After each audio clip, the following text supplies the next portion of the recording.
Good morning. अभिज्ञान शाकुंतलम का अब हम दूसरा अंक प्रारंभ करेंगे। पहले अंक में आप देखते हैं कि राजा तपोवन में प्रवेश करता है और उसका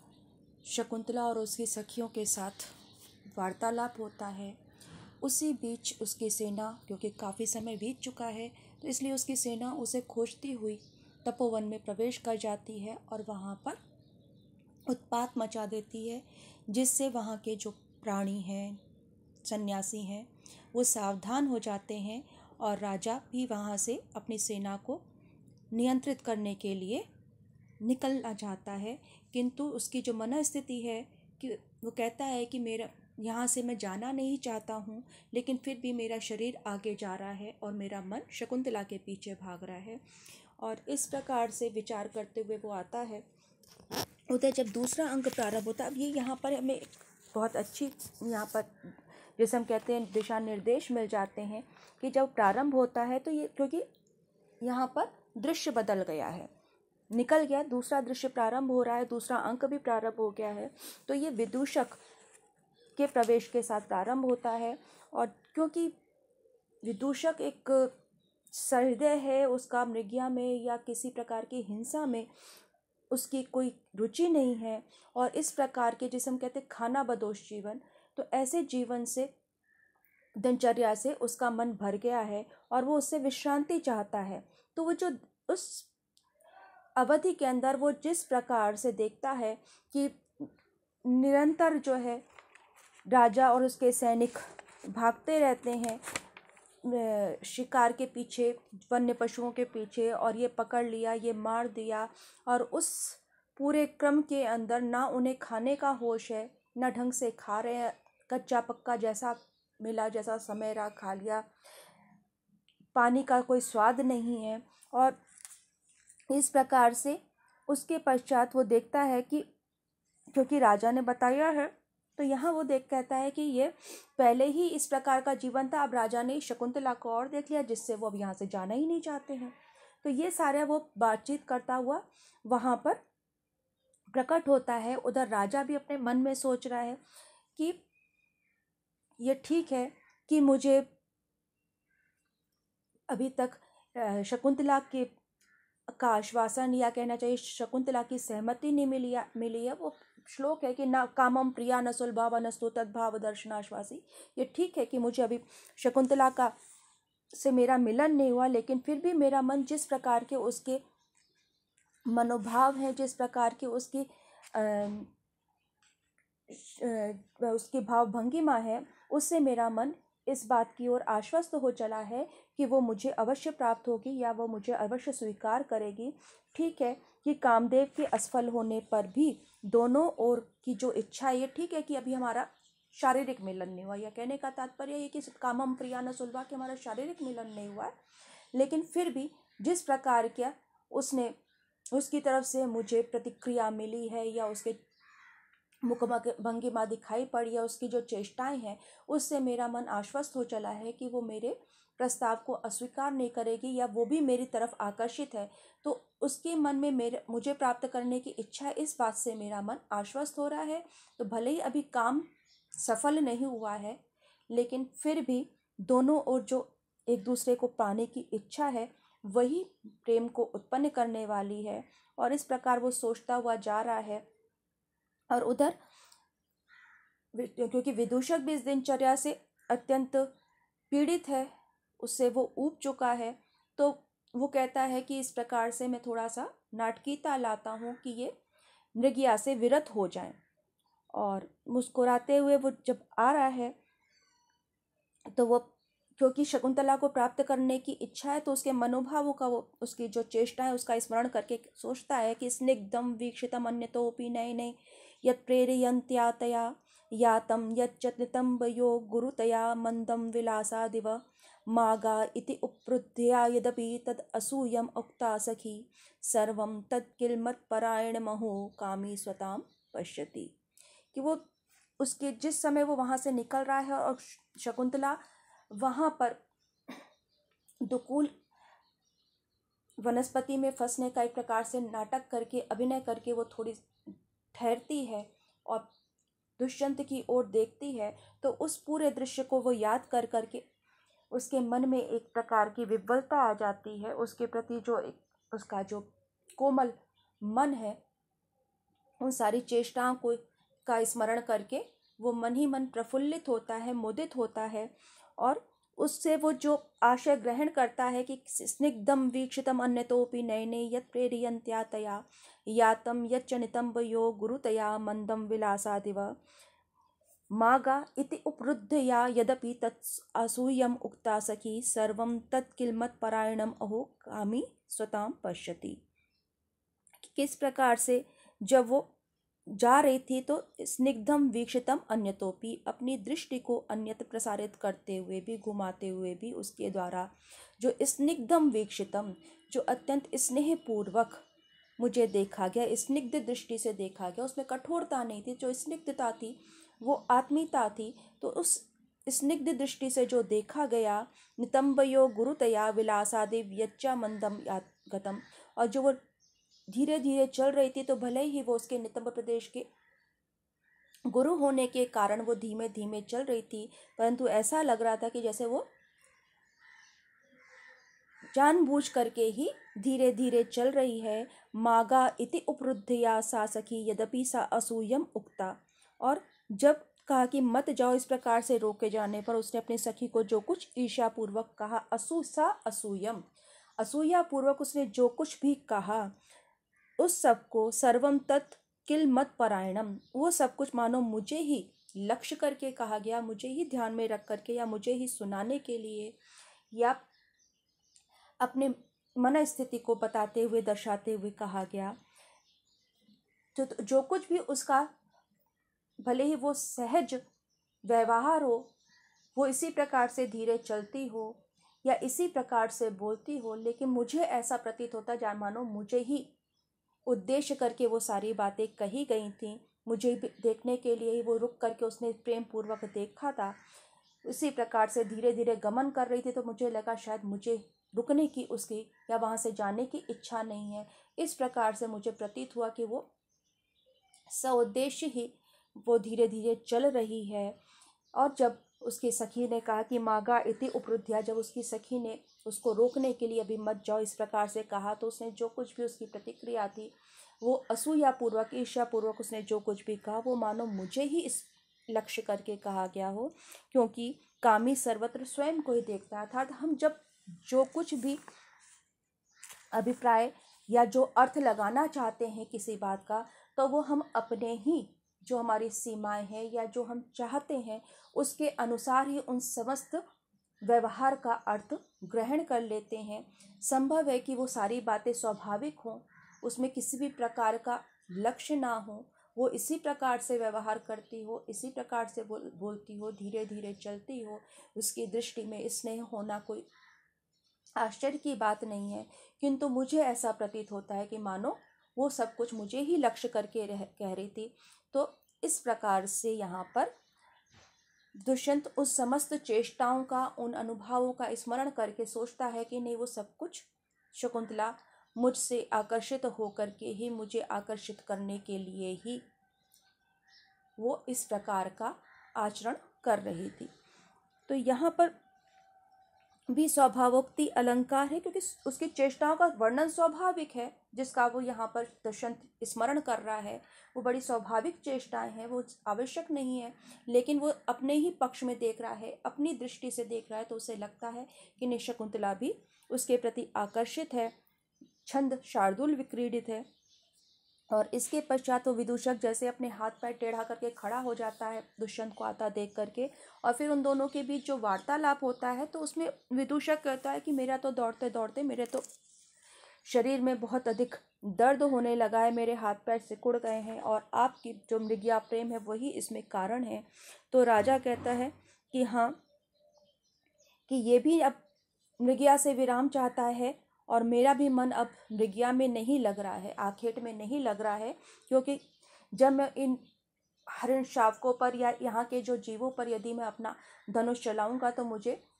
इस बात का स्मरण हो आएगा कि ये सारे जो यहाँ के पशु पक्षी हैं वो शकुंतला के साथ साथ ही पले बड़े हैं, उसके सहचर हैं, तो मैं उस पर अपना धनुष बाण छोड़ने में समर्थ नहीं हो पाऊंगा। और फिर उसको याद आ जाती है कि न नमई तुम अधिज्य उत्सहिष्ये धनु इदम आहित सायकम मृगेशु सह वसतिम उपेत्य यई प्रियाया कृत इवलोचन कांति सविभागा। कि अब वो कह रहा है कि न नमई तुम अधिज्यम उत्सहिष्ये। अधिज्य प्रत्यंचा सहित, धनुष की डोरी को कहते हैं जा। अधिज्यम जिस पर प्रत्यंचा चढ़ी हुई है, तो डोरी चढ़े हुए और जिस पर आहित सायकम, जिस पर बाण रखा हुआ है या बाण का संधान कर लिया गया है, ऐसे धनुष को इदम धनु, ऐसे धनुष को मैं इन हरिणों पर चलाने, मृगेशु, इन हरिणों पर चलाने में समर्थ नहीं हो सकूंगा या मेरे से नहीं चल पाएगा। क्यों नहीं चल पाएगा? तो कह रहे सह वसतिम उपेत्य यई प्रियाया कृत विलोचनम कांति सविभागा। कि जिन्होंने, ऐसा लगता है कि ये जो यहाँ के हरिण है उन्होंने मेरी प्रिया के साथ, उस शकुंतला के साथ रह करके, सह वसतिम, उसके साथ साथ रहने के कारण ही उसके नेत्रों की कांति है, उसका जो विलास है, उसका जो दृष्टिक्षेप है, तो इस प्रकार से उसके सौंदर्य का कुछ भाग ग्रहण कर लिया है। तो जो हरिण के नेत्र बहुत सुंदर माने जाते हैं, उससे उपमा दी जाती है हरिण के नेत्रों से। तो कहता है कि ऐसा लगता है कि उसने शकुंतला से ही उन दृष्टि की जो उपदेश प्राप्त किया है, जो शिक्षा प्राप्त करी है, मानो इन हरिणों ने शकुंतला से ही प्राप्त की है। और ये सोच करके, ये विचार करके, अब मेरा धनुष उन पर बाण चलाने में समर्थ नहीं हो सकेगा। तो यहाँ पर जब हम किसी से प्रेम करने लगते हैं या किसी को पसंद करने लगते हैं, तो उसे किसी भी प्रकार की हम चोट नहीं पहुंचाना चाहते हैं, उसको पीड़ा नहीं देना चाहते हैं। तो यहाँ पर दुष्यंत के मन में भी, क्योंकि शकुंतला के प्रति उसके मन में जो अनुराग उत्पन्न हो गया है, उसको वो यहाँ पर स्पष्ट कर रहा है कि उसके साथ रहने वाले जो जीव हैं, उनका भी वो किसी प्रकार से उनको पीड़ा देने में समर्थ नहीं है, या उनका जो आखेट प्रिय होते हुए भी अब उसका मन आखेट से हट गया है। आखेट से हटने का कारण है कि उन जीवों ने शकुंतला के साथ साथ ही, वो बड़े हैं, उसके साथ विचरण करते हैं, और जो शकुंतला की स्वभाव है, जो उसकी दृष्टि है, जो उसका स्नेह है, वो सारे का सारा मानो उस दृष्टि का उपदेश यहाँ पर हरिणों ने शकुंतला से ग्रहण कर लिया है। तो यहाँ पर भी अलंकार, उपमा अलंकार की यहाँ ध्वनि है, उत्प्रेक्षा है मानो विलोकितम उपदेशा। तो यहाँ पे उसकी जो उस दृष्टि के जो उसने शिक्षा प्राप्त की उन हरिणों ने मानो शकुंतला से प्राप्त की है, उसके साथ रहने के कारण वो स्वाभाविक रूप से, आपने सेकेंड ईयर के अंदर जैसे पढ़ा शुकनास उपदेश, तो अभी इसके पहले पढ़ा, सेकेंड ईयर में ही पढ़ रहे हैं, इसके पहले पढ़ा, तो वहाँ पर वो कहते हैं लक्ष्मी ने मानो सह वसति, कि साथ साथ रहने के कारण ही उन सब के स्वभाव को आत्मसात करके समुद्र से उत्पन्न हुई है। तो कुछ वही भाव हमें यहाँ पर भी देखने को मिलता है कि वो साथ रहने के कारण जो एक स्वाभाविक उनके अंदर समानता स्वभाव में आ जाती है, वो यहाँ पर प्रकट हो रही है। और छंद यहाँ पे पुष्पिताग्रा है। लक्षण आपको बताया है कि मैं सबके लिख दूंगी, बाकी आपने पुष्पिताग्रा छंद फर्स्ट ईयर के अंदर पढ़ रखा है, जो किरातार्जुनीयम के अंतिम श्लोक थे उसमें, तो उसका आपको पता है। अब इसके पश्चात राजा कहता है उससे कि ठीक है, मैं तुम्हारी बातों को टाल नहीं सकता, अगर तुम्हारा मृगया से मन हट गया है तो मैं अब नहीं मृगया के लिए प्रवृत्त होऊंगा, और जाके अब द्वारपाल को बुला लाओ। जो उसका द्वारपाल है रेवतक, वो आता है और सेनापति इसको कहता है कि बुला के लाओ। तो सेनापति को जब बुला के लाता, राजा ने इसलिए बुलाया है कि अब वो आगे नहीं जाना चाहता मृगया के लिए, लेकिन जब वो प्रवेश करता है और राजा को देखता है तो वो सोचता है कि मृगया भी यहाँ पर, ये आखेट में जो श्रम हो रहा है, जिस प्रकार का परिश्रम करना पड़ता है व्यक्ति को, जैसे सतर्क सावधान रहना पड़ता है, उससे गुणों की वृद्धि होती, अभिवृद्धि होती है, जो आपके निर्णय लेने की क्षमता को, आपके शारीरिक बनावट को, उन सबको पुष्ट करती है। तो वो कहता है कि अनवरत धनुर्जायस्फालन क्रूर वर्षमा रवि किरण सहिष्णु स्वदेश शयी अभिन्नम। इसमें कहीं क्रूर वर्तमान पाठ है, कहीं पर क्रूर पूर्वम भी है। तो अनवरत धनुर्जा स्फालन क्रूर पूर्वम, ये पाठ भी मिलता है। रवि किरण सहिष्णु स्वदेश स्वेदलेशैर्भिन्ना अपचितमपि गात्रम व्यायत्वात् लक्ष्यम गिरचरिव नागा प्राणसारम विभर्ति। कि वो राजा को देख के कहता अनवरत धनुर्जा स्फालन, ठीक निरंतर धनुष की प्रत्यंचा खींचे रहने के कारण महाराज दुष्यंत का जो पूर्व भाग है, शरीर है, वो क्रूर पूर्वम कठोर हो गया है, उसमें इस कठोरता आ गई है, जिसे हम कहते हैं सुगठित होना, और उसके साथ साथ कठोरता आना जो एक क्षत्रिय को शोभा देता है। रवि किरण सहिष्णु स्वेद लेशैर अभिन्ना, और सूर्य की किरणों को सहते हुए अर्थात उसके ताप को सहते के कारण स्वेद लेशैर अभिन्ना, अब उतनी शीघ्रता से जो पसीने हैं वो नहीं प्रकट होता है, अर्थात वो उस ताप को सहने में समर्थ हो गया है, उसको वो आत्मसात कर लेता है। तो रवि किरण सहिष्णु सूर्य के आतप को सह सकने वाला हो गया है, उसमें शक्य हो गया है, और जो पसीने की बूंदें अब दिखाई नहीं पड़ती हैं, वो उसके शरीर के साथ आत्मसात हो जाती हैं, वो उसमें चली जाती हैं, उतनी शीघ्रता से पसीना नहीं दिखाई पड़ता है। अपचितम अपि गात्रम व्यायतत्वात् लक्ष्यम, और अपचितम अपि गात्रम, शरीर के कृश हो जाने पर भी, गात्र कहते हैं शरीर को, तो शरीर के कृश हो जाने पर भी व्याय तत्वात् लक्ष्यम, कि जो इसकी विशालता है अर्थात इनका जो पुष्ट शरीर है उसके कारण ये पर्वती हाथी के समान, गिरिचर इव नागा, गिरिचर नाग इव, कि ये पर्वत पर विचरण करने वाले अर्थात पर्वती हाथी के समान बल से युक्त इस शरीर को धारण करे हुए हैं, अर्थात उस इनका जो शरीर है अत्यंत पुष्ट हो गया है। तो जो मृग्या का श्रम है उसके कारण इनके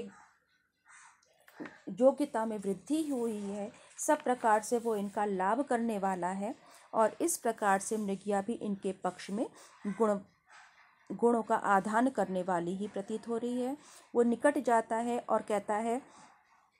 कि ठीक है कि मैं, क्योंकि यहाँ पर उसको संकेत मिल जाता है कि राजा मृग्या से विरत हो रहा है, लेकिन वो कहता है कि ठीक है तुम अपनी बात पर अड़े रहना, तुम मृग्या का निंदा करना और मैं उसकी प्रशंसा करूँगा। तो यहाँ पर वो जब राजा के समीप जाता है तो कहते देखो महाराज, मेदश छेद कृशोदरम वपु लघु भवत्युत्साह योग्यम वपु सत्वानामपि लक्ष्यते विकृतमच्चित्तम भय क्रोधयो उत्कर्षा सच धन विनाम यदिश्वा सिद्ध्यन्ति लक्ष्ये चले मिथ्या ही व्यसनम वदन्ति मृग्या ईदृक विनोदा कृता। कि अब वो मृग्या का जो है एक प्रकार से यहाँ पे प्रशंसा कर रहा है कि देखो मेदश छेद कृशोदरम लघु भवति उत्साह योग्यम वपु, कि जो आपका शरीर है वो मेदश छेद, शरीर की चर्बी कम हो जाने के कारण अर्थात निरंतर भागने के कारण आपके जो अतिरिक्त मांस था या जो आप में स्थूलता थी वो समाप्त हो गई है, और शरीर के हल्का हो जाने के कृशोदरम, और जो उदर वाला भाग है, कटी भाग है, वो पतला हो गया है,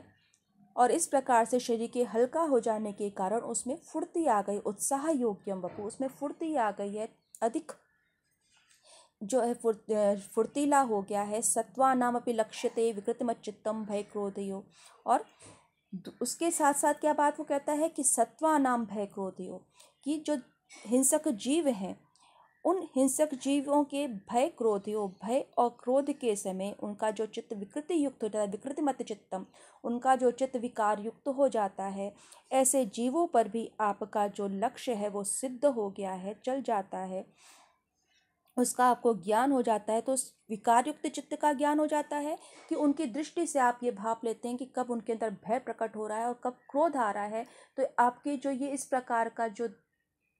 अवलोकन है उन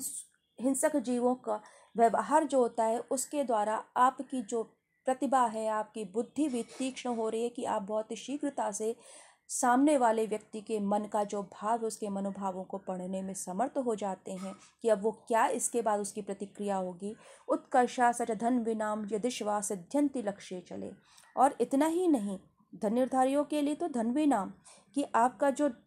लक्ष्य है, जो बाण छोड़ते हैं वो चले लक्ष्य सिद्ध्यन्ति, वो चंचल गतिशील लक्ष्य पर लगता है, सफल हो जाता है। तो इस प्रकार से आप दौड़ते हुए जब शिकार कर रहे हैं, आखेट के लिए प्रवृत्त हो रहे हैं, और जीव हिंस जो पशु है वो भी भाग रहे हैं, तो उस चंचल लक्ष्य पर भी आपका जो निशाना है आपका लक्ष्य है वो सिद्ध हो जाता है। मिथ्या ही व्यसनम वदन्ति मृग्याम, लोग व्यर्थ ही आखेट को व्यसन कहते हैं, बुरा कहते हैं। इस प्रकार का मनोविनोद और कहाँ संभव हो सकता है। तो यहाँ पर जब वो बात करते हैं तो मृग्या का जो एक प्रकार से उसका जो गुण पक्ष है कि हम हर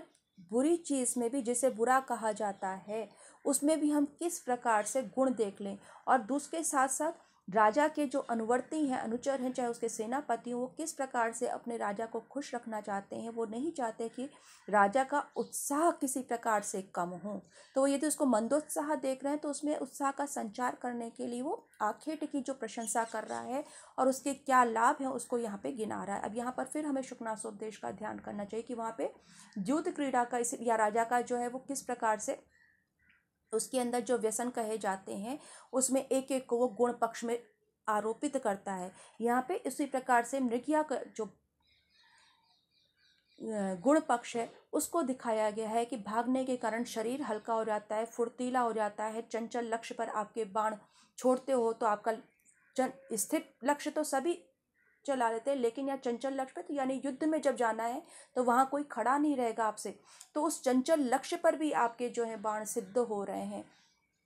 आप लोगों के मनोभावों को पढ़ने में कि सामने वाले व्यक्ति के मन में भय है या क्रोध है, उसमें को देखने में भी आप समर्थ हो जाते हो। और निरंतर वो उसका जो है प्रशंसा कर रहा है और विदूषक उसको टपटता है कि ये तुम क्यों कर रहे हो।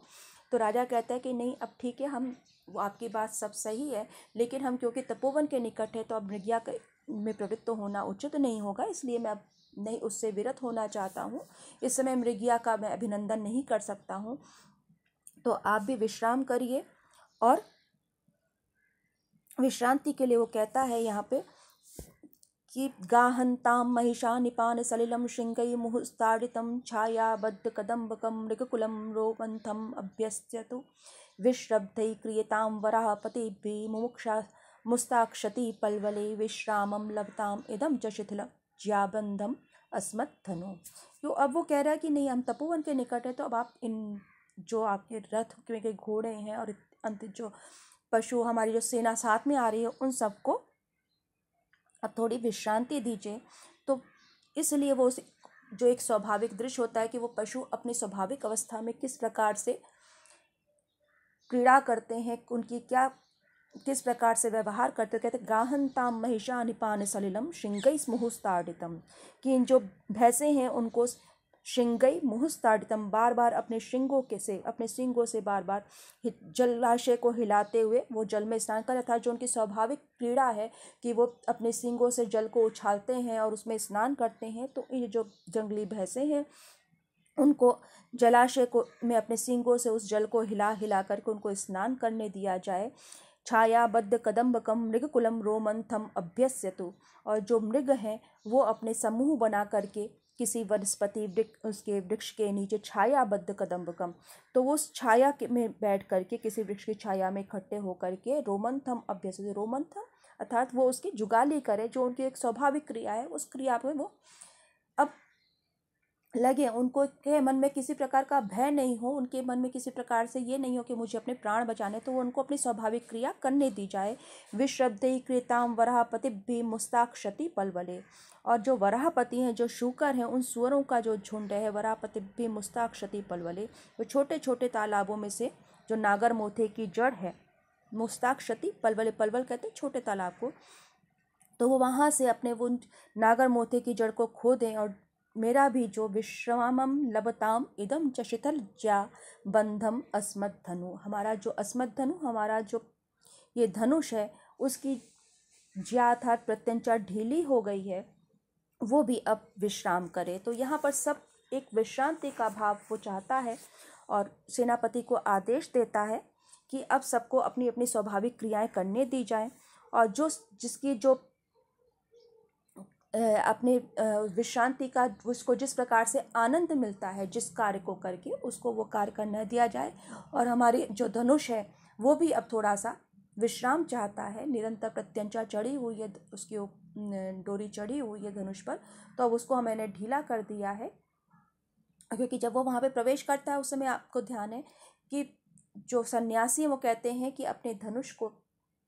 की डोरी को ढीला कर लो, क्योंकि आपके जो बाण हैं वो आर्तत्राणाएं, पीड़ितों की रक्षा के लिए हैं, दुखियों की रक्षा के लिए, ना कि निरीह जीवों को मारने के लिए। तो वो बात जो है यहाँ पर उसका समर्थन कर रहा है कि अब हम क्योंकि तपोवन के निकट हैं तो अब हम मृगया का अभिनंदन नहीं कर सकते। सेनापति भी कहता है जैसे महाराज की आज्ञा, और राजा कहता है ठीक है, अपने सैनिकों का ध्यान रखना कि वो किसी भी प्रकार से यहाँ पर उपद्रव ना करें, किसी प्रकार से उनके जो असभ्यता का आचरण नहीं करें, क्योंकि एक जो सेना की जब वो समूह में होती है तो उसका जो व्यवहार है वो भिन्न होता है। तो कहता है कि वो किसी प्रकार से यहाँ पे उत्पात नहीं किया जाए, क्योंकि इस बात का ध्यान रखना है कि शम प्रधानेषु तपोवनेषु गूढ़म ही दाहात्मकम अस्ति तेजा स्पर्शानुकूलापि सूर्यकांतास्ते ही अन्य तेजो अभिभवात वहन्ति। यहाँ वो इस बात को कह रहा है कि शम प्रधानेषु तपोधनेषु, कि शांति प्रधान, शम प्रधान शम शांति को कहते हैं, तो शांति प्रधान तपोवनों में निश्चित ही एक प्रकार का गूढ़म दाहात्मकम तेज, कि दाहात्मक अर्थात जलाने वाला तेज, भस्म करने वाला तेज छिपा रहता है, क्योंकि स्पर्शानुकूलापि, स्पर्श के योग्य होने पर भी सूर्यकांत मणि अन्य तेजो अभिभवात, दूसरे के तेज से आक्रांत होने पर जलने लगती है। तो यहाँ पे कहते हैं कि ये ठीक है, आपको लग रहा है कि यहाँ का वातावरण बड़ा शांत है, लेकिन इस शांति प्रधान स्थल में भी जो तपोवनेषु और तपोधनेषु, ये दो पाठ मिलते हैं। तपोवन में के तो यानी कि तपोवन में छिपा रहता है, शांति का स्थल है। तपोधनेषु तपस्या ही जिसका धन है, तो वहाँ तपस्वियों के अर्थ में हो जाएगा। तो जो तपस्वी हैं उनके अंदर जलाने वाला तेज विद्यमान रहता है, कि ऊपर से वो बड़े शांत लगते हैं, लेकिन वो जो तेज उनके अंदर संचित हो रहा है वो उसमें छिपा रहता है। और कभी यदि उनके ऐसा लगता है कि उनका तिरस्कार किया जा रहा है, किसके द्वारा, अन्य तेजों, दूसरे तेज से उनका तिरस्कार किया जा रहा है, उसका अतिक्रमण किया जा रहा है, तो वो अपने तेज को प्रकट कर देते हैं। तो यहाँ पर वो सावधान भी कर रहा है कि यहाँ किसी प्रकार का उपद्रव नहीं करो, शांति का भंग मत करो, क्योंकि ये जो यहाँ के ऋषि मुनि हैं वो श्राप देने की भी सामर्थ्य रखते हैं। तो उनका किसी प्रकार से अपमान नहीं हो, तिरस्कार नहीं हो, इस तपोवन में किसी प्रकार से अशांति नहीं हो, इस बात का ध्यान में रखते हुए आप लोग विश्राम करें। ये जो श्लोक मैंने अभी बताया ये भी व्याख्या की दृष्टि से महत्वपूर्ण हो जाता है, खास करके संस्कृत व्याख्या की दृष्टि से, तो आप देखिएगा इसको।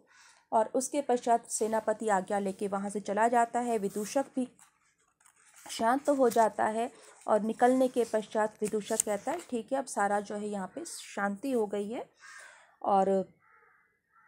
यहाँ पर आकर के वो कहता है कि अब राजा के मन में क्योंकि दुष्यंत के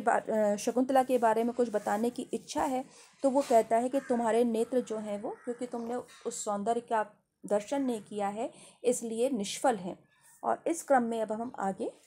पढ़ेंगे अगले श्लोक में।